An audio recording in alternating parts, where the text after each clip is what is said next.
ঠিক আছে, যদি মন দিয়ে তুমি কাজ করো তাহলে প্রতিদিন 2টো করে মুদ্রা পাবে। আমি রাজি। ঠিক আছে।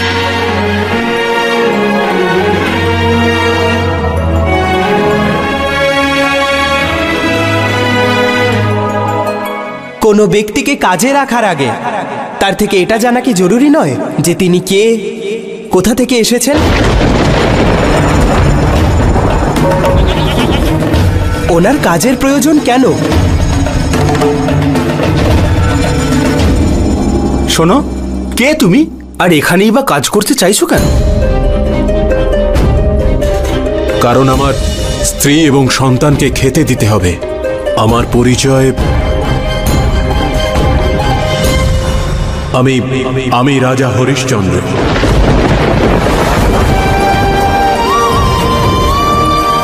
মহারাজ, আমি মস্ত বড় পাপ করে ফেলেছি, আমায় ক্ষমা করে দিন মহারাজ। আমি আপনাকে চিনতে পারিনি। ক্ষমা চাওয়ার প্রয়োজন নেই বন্ধু।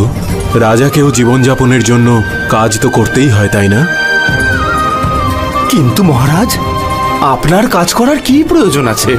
এই ভান্ডার আপনারই, আপনি শুধু আদেশ করুন। তা হয় না বন্ধু, আমি এখন আর রাজা নই, তাই তোমার এই উপহার গ্রহণ করতে পারবো না। আর আমি কোনো ভিক্ষুক নই, তাই ভিক্ষাও নিতে পারবো না।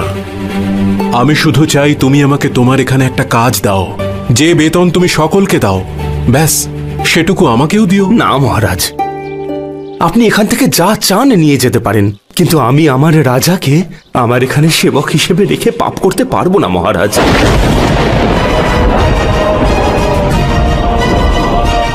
ঠিক আছে, তুমি যদি কাজ দিতে না পারো তাহলে আমি চলে যাচ্ছি বন্ধু।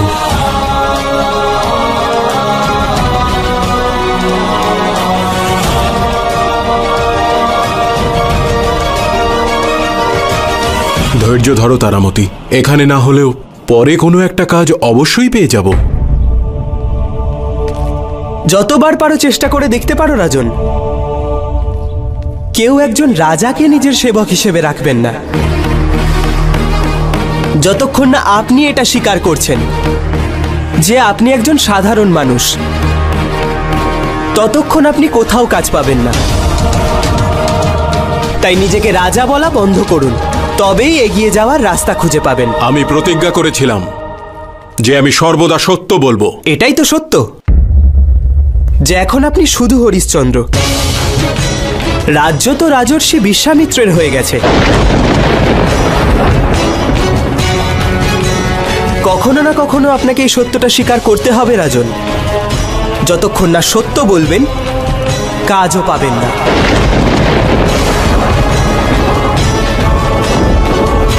চলো তারামতি। समय का खेल निराला, जग में समय का खेल निराला। समय का खेल निराला, जग में समय का खेल निराला। कभी घड़ा अमृत का है ये, कभी है विष का प्याला। समय का खेल निराला, जग में समय। হ্যাঁ ভাই, কি চাই? আমি রাজা হরিশ্চন্দ্র। আপনি আমাকে আপনার এখানে একটা কাজ দিতে পারেন? না মহারাজ, একজন রাজাকে সেবার জন্য রাখবো এতটা সাহস আমার নেই। समय सत्य, इस सत्य से बढ़कर दूजा सत्य न कोई। समय के चलते सबका परिचय समय समय पर होई। कभी घड़ा अमृत का है ये, कभी है विष का प्याला। समय का खेल निराला, जग में समय का खेल निराला।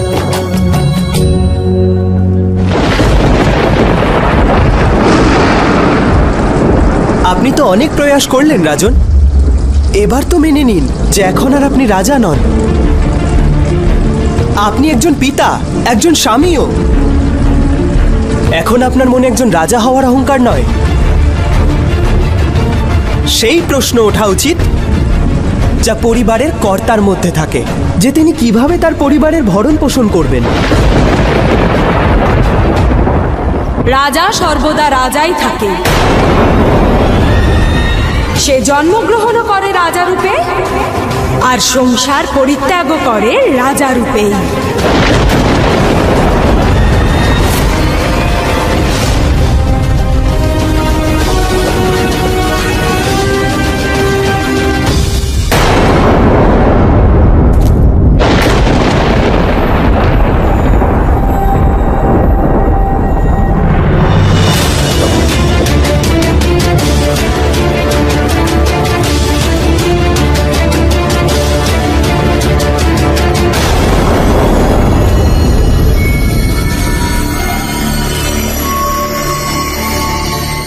আশ্চর্য হয়েও না রাজন, আমি সংজ্ঞা, সূর্যদেবের স্ত্রী সংজ্ঞা।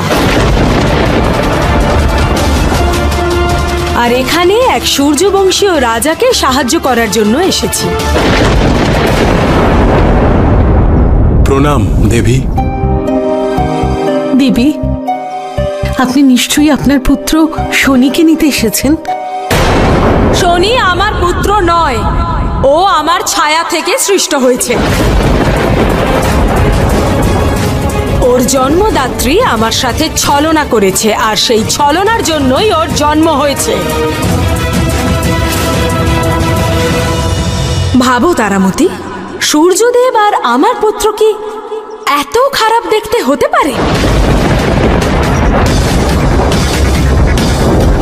যদিও সত্যি সত্যি সূর্যপুত্র হতো, তাহলে কি ও কোনো সূর্যবংশীয়কে কষ্ট দিতে পারত? আপনি একজন সূর্যবংশীয় রাজা হরিশ্চন্দ্র, আর আপনার সঙ্গে শুধু সূর্যদেবের নামই নয়, সম্মানও জড়িত। আর আপনি নিজের যা অবস্থা করে রেখেছেন, তাতে সূর্যদেবের তেজ লজ্জিত হচ্ছে। তাই আমি এখানে আপনাকে আপনার সমস্যার সমাধান বলতে এসেছি। কেন নিজেকে কষ্ট দিচ্ছেন? সত্য বলার প্রতিজ্ঞা আপনি নিজে করেননি, আপনাকে করানো হয়েছে।